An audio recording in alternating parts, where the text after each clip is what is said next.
and share. Welcome back to the channel. I hope you're having a great evening. So today, guys, we want to talk about this rumor that's been surfacing concerning the Matt Reeves, the Batman, starring Robert Pattinson's inclusion into the DCU, right? Does he fit into the DCU? Right. So in a recent interview with James Gunn, he had a comment on it because I believe he was asked the question. And his answer was, I'm committed to both telling stories in the DCU and telling Elseworld stories. I want the freedom to tell Elseworld stories, Gunn said. So,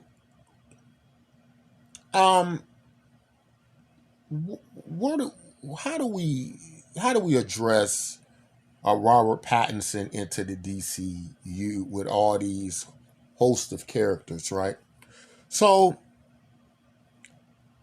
as much as I like James Gunn, it wasn't always the case, right? I was kind of not a huge Marvel fan, right? Because I thought a lot of it was popcorn movies. I thought they were, the goofiness was there, and I pretty much embraced the role of Christopher Nolan.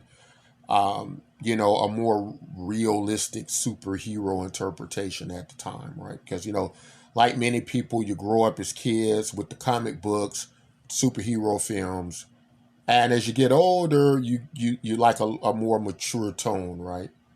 You want to see how these things translate.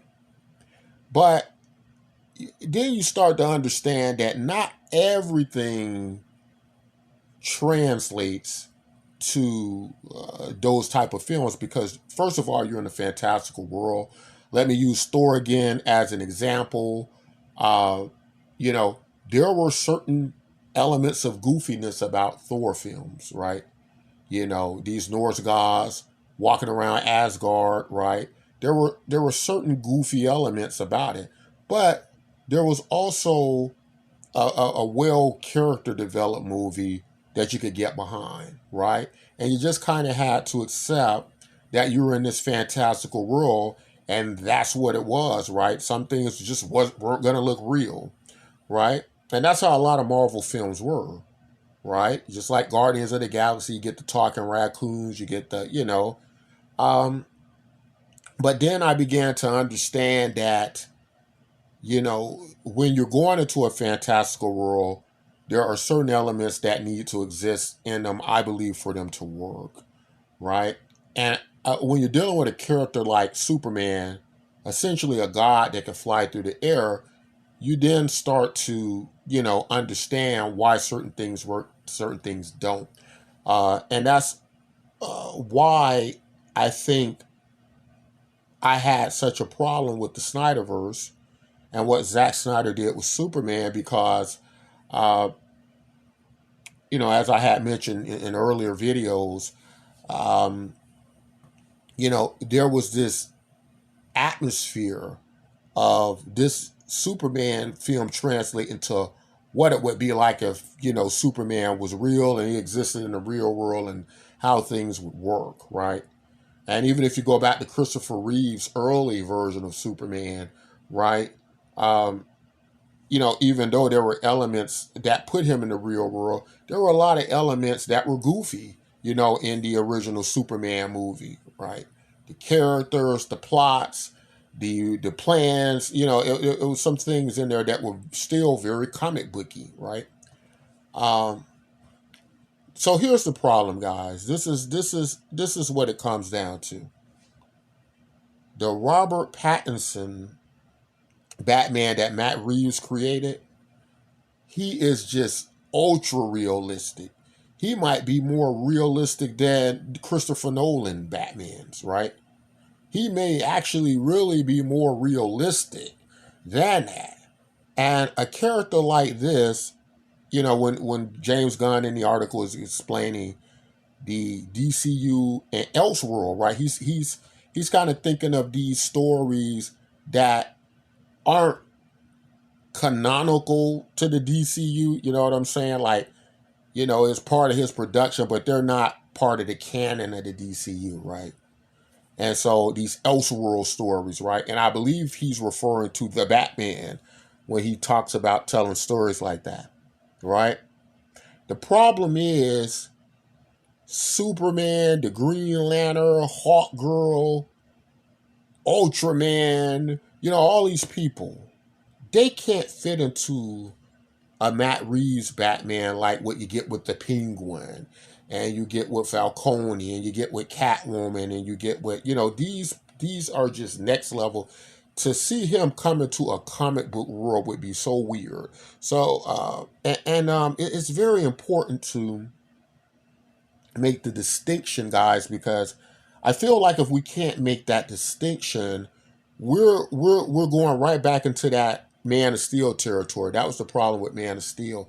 That version of Superman would never translate into a James Gunn world, right? It that version of Superman is kind of on that realistic spectrum, like the Batman is, right? So it is more likely that Man of Steel could have translated into a Robert Pattinson type Batman story, right? That would have worked better than what would work in the James Gunn's version, right?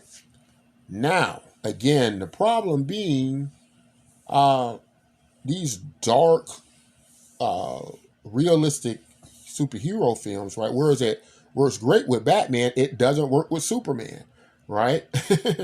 It really doesn't. It just doesn't, and it's certainly not going to work in a character-driven, superhero-driven franchise where you're going to have 20, 30 different superheroes on the screen at some point. If they want Gunn to take this in a direction like he did it with Marvel, and that's not going to work to have a Robert Pattinson, Batman, elbowing it up with the Red Tornado and the Question, and you know what I'm saying. All of these Justice League characters, and it's just so many of them. That type of Batman. So you would have to have another type of Batman, right, to fit that, you know, uh, and that can't be Robert Pattinson. This is a Batman on the level of like the Christopher Nolan Batman, right? So that's why I think that would be a terrible idea. Now, what James Gunn is saying about these Elseworld stories, if they want to do a kind of production, a standalone Batman world, right? Then that makes sense, right? You could introduce characters that are relative in Batman. Now, but here's where it gets a little tricky, right? If you watch Creature Commandos, you know that, spoiler alert, you get Clayface in there, right? But you also get that the DCU's coming out with a Clayface film, right? Now, from the information I've gathered, I'm thinking that this Clayface is going to be kind of realistic, like they're relating him to the Fly movies, right? Those old Fly movies with Jeff Goldblum, and so that could work, right, in the Batman world. But now Clayface was also in the greater DCU because he was a Creature Commandos, right?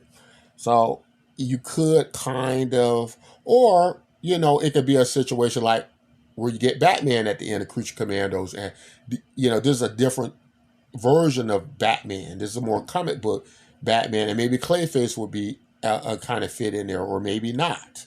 Maybe it'll be a kind of standalone film. We don't quite know all the details yet, but it is very important that we make those distinctions, because this guy and the Green Lantern and the David Cornsweet version of Superman just doesn't mix, guys. There's no way we can make this mix. And I think deep down, Matt Reeves and James Gunn already knows this. But there are fans who want to see this. Like, there have been fans who've come forward and said things like, well, the Matt Reeves Batman, if you looked at Gotham City, it looked kind of comic booky. But did it really, though?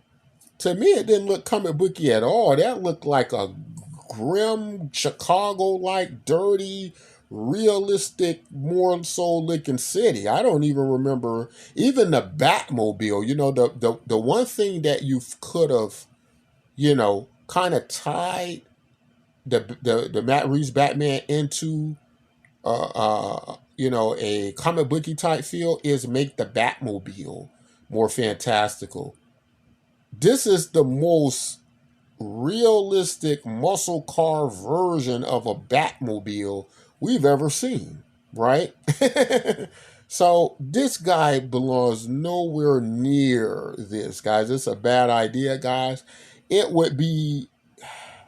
think it would be going down a level similar to Man of Steel, right? What they tried to do with Man of Steel. I think it would be that bad, guys, to bend this version of Batman into a comic book world, like what we're going to get with James Gunn. Now, again, for the longest, I was on the bandwagon of the super, hero movies that are realistic. I'm a much older guy.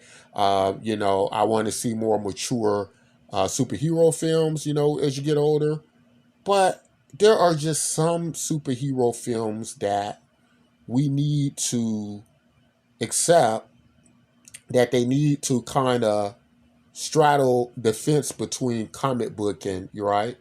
Like I give the example of the Thor movies, right? And I think we just have to be okay with that.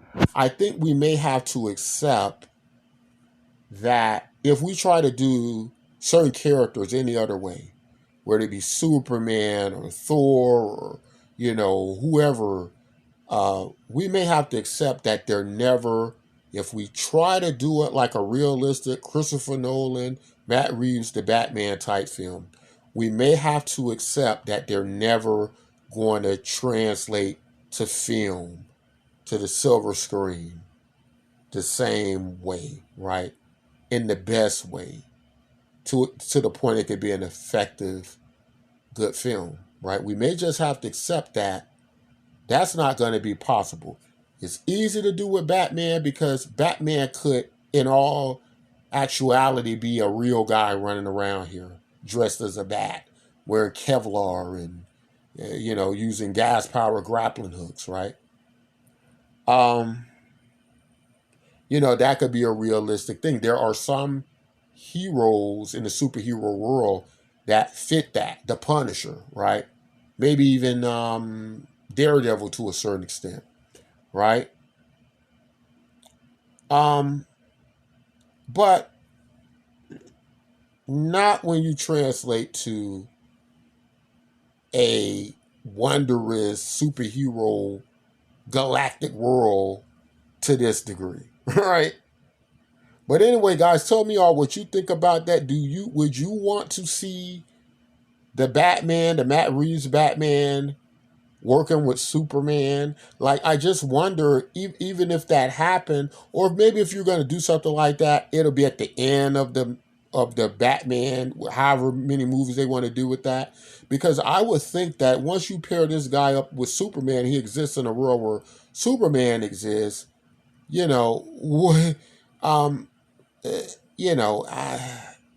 imagine that, like this Superman flying through that Batman movie. I just can't see it, guys. But anyway, tell me all what you think. If you like content like this, don't forget to hit that like button, guys. And don't forget to hit the subscribe button. All of very high value to me, very valuable to me. Share it with your friends. Share it on your social media. If you got nothing else to post, just post it there. And as always, take care of yourselves and each other.